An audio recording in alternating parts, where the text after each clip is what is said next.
Bana, kama huamini kwamba Mungu ana uwezo wa kufanya mambo makubwa, basi hivi sasa inatakiwa kufuatilia vizuri, kwa sababu kuna huyu bidada ambaye unamuona na kuna jamaa mwingine ambaye pia yupo katika listi ya watu ambao wamekomboka katika ajali ambayo ni ya Air India iliyotokea siku ya jana, ikiwa na abiria almost kama 252 hivi. Katika listi hiyo ambayo kiukweli imetoa majanga makubwa kwa watu, lakini kuna watu wawili ambao wamepona. Kila mmoja amepona kwa njia ya tofauti kabisa, lakini mmoja ndiye ambaye alikuwa katika eneo la tukio. Kama ambavyo unaona, ajali ilikuwa ni mbaya kweli kweli, watu wamezulika sana, mauti zimejaa, lakini kuna mmoja ambaye alikuwepo kwenye hii ambayo unaona akawa salama bin salmini, akiwa na mikwaruzo tu na kuumia kushoto na kulia.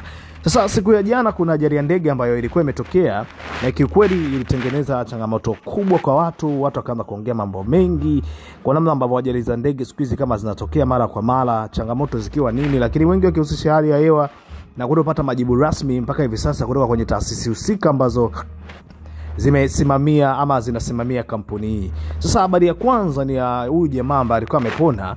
Huyu anasema aliamka akakuta tu miili ya watu ikiwa imezagaa, imesambaa kila eneo, lakini yeye alijishangaa kupata nafasi nyingine na kuendelea kusurvive katika ulimwengu, na kiukweli akamshukuru kweli kweli Mwenyezi Mungu kwa namna ambavyo amemuokoa na kumuonesha tena nafasi nyingine ya kwamba wewe unatakiwa kuendelea kuishi. Watu wengi ambao walikuwepo kwenye hii ndege walikuwa wengine na familia zao, wengine madaktari, wengine wahudumu, na wengine wakiwa na safari zao, ikiwa wanatokea kule jijini London, jijini Mumbai, ilikuwa inaelekea London, Uingereza. Lakini kwa bahati mbaya ajali ikaanza kutokea na watu wakaanza kupoteza uhai wao.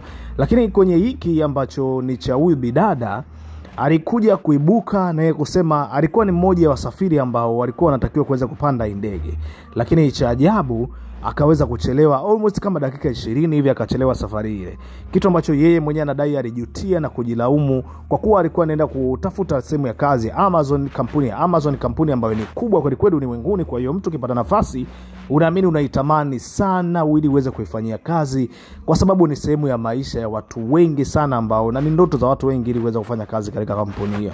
Kwa hiyo akaenda mpaka airport, alikuwa late dakika 20. Amefika eneo la tukio, akaanza kulalamika na kujisonya na kujitukana, na mwenyewe anasema kabisa, kati ya siku ambayo nilikuwa nimejilaumu na kujiona ni mpumbavu kwenye maisha yangu ni ile jana, kwa sababu nilikuwa nimechelewa kufika kwenye uwanja wa ndege ili nipande hiyo ndege, lakini ndege ilikuwa imeshaondoka, nilikuwa late, nimechelewa. Cha ajabu, baada ya dakika kama 20 au 15 baada ya kufika pale eneo akiwa amechelewa, anakuja kuona taarifa ya kwamba kuna watu ambao kuna ajali ambayo ya ndege imetokea na imeondoa uhai wa watu wengi.